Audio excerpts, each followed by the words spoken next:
Assalamualaikum warahmatullahi wabarakatuh. Hai semuanya, perkenalkan nama saya Faradisa Amanda Ibris dari kelas 1C dengan nomor NPM 212151095, Program Studi Pendidikan Matematika, Fakultas Keguruan dan Ilmu Pendidikan, Universitas Siliwangi. Dalam video ini saya akan membacakan 10 ayat pertama surat Al-Kahfi dan menjelaskan beberapa tentang surat Al-Kahfi. Tujuan dari adanya video ini adalah sebagai penugasan mata kuliah teori bilangan dengan dosen pengampu Bapak Dedi Nurjamil, Dr. Handes, MPD. A'udzu billahi minasyaitonir rajim. Bismillahirrahmanirrahim. Alhamdulillahillazi anzala ala abdihil kitab wa lam yaj'alahu iwaja qayyiman liyunzira basang syadidan min ladun huwa yubasyiral mu'minina allazina ya'maluna sholihati anna lahum ajran hasana makisina fihi abada wa yunziral lazina qalu ittakhazallahu walada ma lahum bihi min ilmin wala ila baihim kaburat kalimatan takhruju min afwahihim iyakuluna illa kaziba fala'allaka bahi'un nafsaka ala atharihim illam yu'minu bihazal hadisi asafa inna ja'alna ma'alal ardi zinatan laha linabluwahum ayyuhum ahsanu amala wa inna laja'iluna ma'alaiha sa'idan juruza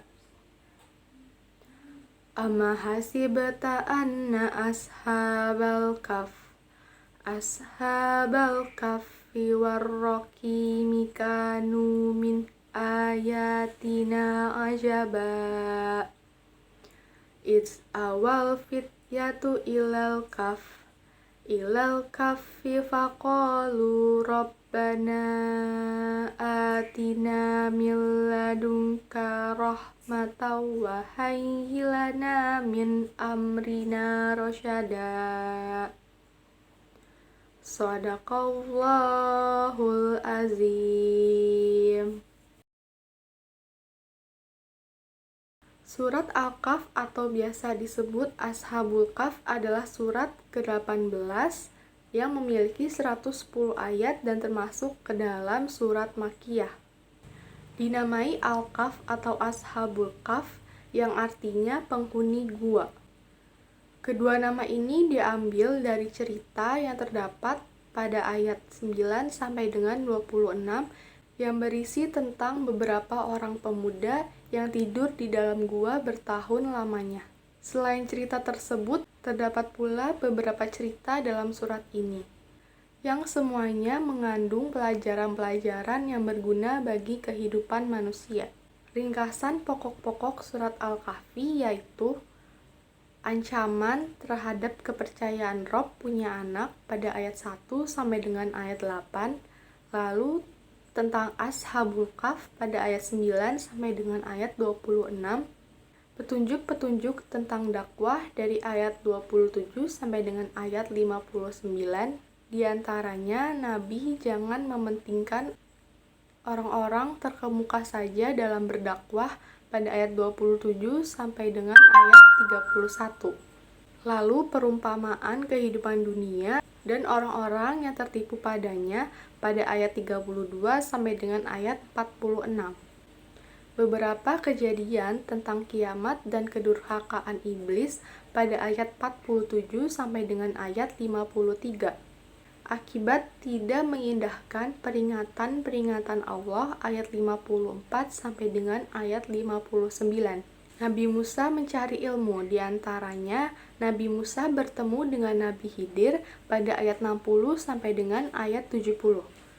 Khidir membocorkan perahu pada ayat 71 sampai 73. Khidir membunuh seorang anak pada ayat 74 sampai dengan 76. Khidir membentukkan dinding rumah pada ayat 77. Dan hikmah-hikmah dari perbuatan Khidir dari ayat 78 sampai dengan ayat 82. Lalu Zulkarnain dengan Yakjuj dan Makjuj pada ayat 83 sampai dengan ayat 101. Azab bagi orang-orang musyrik dan pahala bagi orang-orang mukmin di antaranya. Celakalah orang-orang musyrik dan pahala bagi orang mukmin pada ayat 102. Amat merugilah bagi orang-orang yang terperdaya dengan dirinya sendiri, ayat 103 sampai 108. Luasnya ilmu Allah yang tak terhingga dari ayat 109 sampai dengan ayat 110. Keutamaan membaca surat Al-Kahf. 1. Mendapatkan ridho Allah Subhanahu wa taala.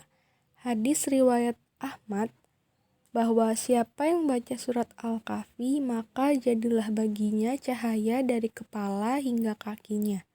Dan siapa yang membaca keseluruhannya maka jadilah baginya cahaya antara langit dan bumi. Kedua, diampuni dosanya oleh Allah Subhanahu wa taala. Diriwayatkan dalam sebuah hadis Rasulullah SAW bersabda, siapa yang membaca surat Al-Kahfi pada hari Jumat, maka akan memancar cahaya dari bawah kakinya sampai langit, dan akan meneranginya kelak pada hari kiamat, dan diampuni dosanya antara 2 Jumat. 3. Disinari cahaya kebaikan. Hal ini tertera sebagaimana firman Allah Subhanahu wa taala dalam surat Al-Hadid ayat 12 yang artinya, pada hari ketika kamu melihat orang mukmin, laki-laki dan perempuan, sedang cahaya mereka bersinar di hadapan dan di sebelah kanan mereka. Dan sebuah hadis yang diriwayatkan oleh Abu Sa'id Al-Khudri juga menyebutkan bahwa Rasulullah SAW bersabda, barang siapa membaca surat Al-Kahfi pada malam Jumat, maka dipancarkan cahaya untuknya sejauh antara dirinya, dia dan Baitul Atiq. 4. Dijaga dari gangguan setan. Berdasarkan hadis oleh Ibnu Mardawayh dari Abdullah bin Mughaffal menyatakan bahwa sebuah rumah yang selalu dibacakan surat Al-Kahfi dan surat Al-Baqarah, maka rumah itu tak akan dimasuki setan sepanjang malam tersebut. 5. Terhindar dari fitnah Dajjal. Barang siapa yang membaca surat Al-Kahfi pada hari Jumat, maka Dajjal tidak bisa memudorotkannya. Hadis riwayat Dailami. Atau barang siapa yang membaca 10 ayat dari permulaan surat Al-Kahfi, maka ia dilindungi dari Dajjal. Hadis riwayat Muslim. Sekian video penjelasan dari saya. Mohon maaf apabila ada kesalahan. Wassalamualaikum warahmatullahi wabarakatuh.